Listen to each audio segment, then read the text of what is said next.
Here is a Mazda CX-5. Before we get started though, let me give a quick shout out to Naya Motors Inc. for letting us use the car today to film the videos. They are a used car dealer here in Ottawa, Canada. Check out the link in the description for their entire inventory.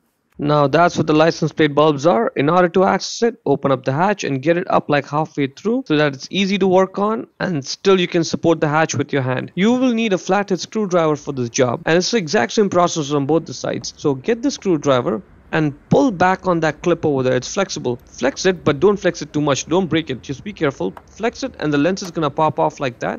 Do it from the other side and then the lens is off. If you drop the lens, it's okay, you won't break it, but still try avoid dropping it. Now to get the bulb off, you can just grab the bulb and pull it out straight. You may have to wiggle the bulb a little bit and then pull it out, but if that doesn't work too, just get a small thin screwdriver, because what we are going to do is we're going to put it right over there and pry the bulb off. And don't worry about damaging the bulb. This is already a bad bulb. We're trying to replace this with a new bulb. Just put it right over there the way I'm doing it and then pry it out. The bulb is going to pop off. The bulb size is 168 or 194 or T10. Again, 168 or 194 or T10. It's all the same. Get the bulb, align it over there. Once it's in position, just push it, and that's good. Now when you're putting the lens back on, you see that all this text on the lens, it should be facing correctly. Like you should be able to read it when you put it back on. So align it that way, get it inside there. So we'll try and push it against one of the clips and then push it down, and that should engage the second clip.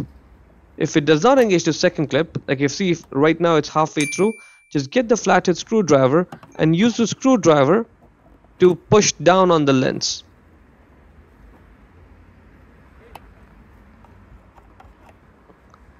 Right, that is good.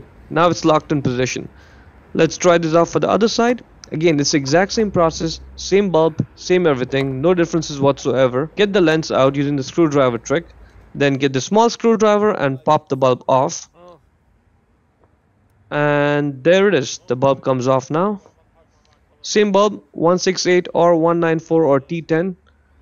Get the new bulb, align it over there, and then push it once it's in position. Get the lens. The text on the lens should be readable, like you should be able to read it once you install it. That's it, it's looking good. Again, get the screwdriver and push down on the lens to engage the other clip.